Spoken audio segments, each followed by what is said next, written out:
ಎಂಥ ಸೊಗಡನ್ನು ಕೊಡುತ್ತದೆ ಅಂತ ಹೇಳಿದ್ರೆ, ರೈತ ತನ್ನೆಲ್ಲ ಸಂಭ್ರಮವನ್ನ ಈ ತ್ರಿಪದಿಗಳಲ್ಲಿ ಹಾಕೊಂಡು ಹಾಡ್ತಾ ಇರ್ತಾನೆ. ಆತ ಎಷ್ಟೋ ಬಾರಿ ಕವಿ ಆಗ್ತಾನೆ, ಎಷ್ಟೋ ಬಾರಿ ಆತ ವಾದ್ಯಗಾರ ಆಗ್ತಾನೆ. ಆದ್ರೆ ವಾಸ್ತವಿಕವಾಗಿ ಅಲ್ಲಿ ವಾದ್ಯಗಳೇ ಇರೋದಿಲ್ಲ, ತಾನೇ ಬಳಸ್ತಾ ಇರ್ತಕ್ಕಂಥ ಸಲಕರಣೆಗಳನ್ನು ಬಳಸಿ ವಾದ್ಯ ನುಡಿಸ್ತಿರ್ತಾನೆ. ಆತ ರಸಿಕನು ಕೂಡ ಆಗ್ತಾನೆ. ಬಹುಶಃ ಹಂತಿ ಹಾಡನ್ನು ಹಾಡಿದ್ರು ನಮ್ಮ ಸಹೋದರರು, ಬಹಳ ಖುಷಿ ಅನ್ನಿಸ್ತು ನನಗೆ. ರಾಗಿಯ ಹಾದಿಯ ಹೊಲ ನೋಡು, ಮುಂದಿನ ಹೇಳಿಬಿಡ್ತೀರೇನೋ ನೀವು ಹೇಳಂಗಿಲ್ಲ, ಇವ್ರು ಹೇಳ್ತಾರೆ.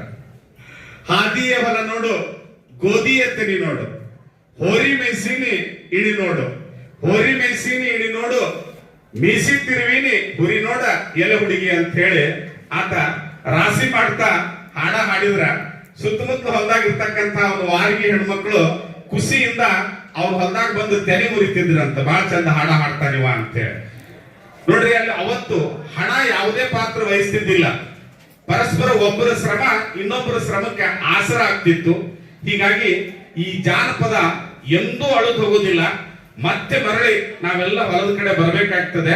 ಬಹುಶಃ ಈ ವಿಷಯವಾಗಿ ಅರವಿಂದ್ ಕೊಪ್ಪ ಅವರು ಬಹಳ ಸುದೀರ್ಘವಾಗಿ ಮಾತಾಡ್ತಾರೆ. ಜಗತ್ತಿನ ಅತ್ಯಂತ ಶ್ರೀಮಂತರು ಇವತ್ತ ಸಾಫ್ಟ್ವೇರ್ ಕಂಪನಿಯಲ್ಲಿ ತಮ್ಮ ಬಂಡವಾಳಗಳನ್ನು ಹಿಂತಕೊಂಡು ಇಡೀ ಬಂಡವಾಳವನ್ನು ಎಲ್ಲಿ ಹಾಕಾಕಿದ್ದಾರೆ ಅಂದ್ರೆ ಭೂಮಿಯೊಳಗೆ ಹಾಕ್ಲಿಕ್ಕತ್ತಾರೆ. ಮತ್ತೆ ತೆರೆ ಮುರಿಯುವ, ಮತ್ತೆ ಬಿತ್ತುವ, ಮತ್ತೆ ಹರಗುವ ಕಾಲ ಬಹಳ ದೂರ ಉಳಿದಿಲ್ಲ.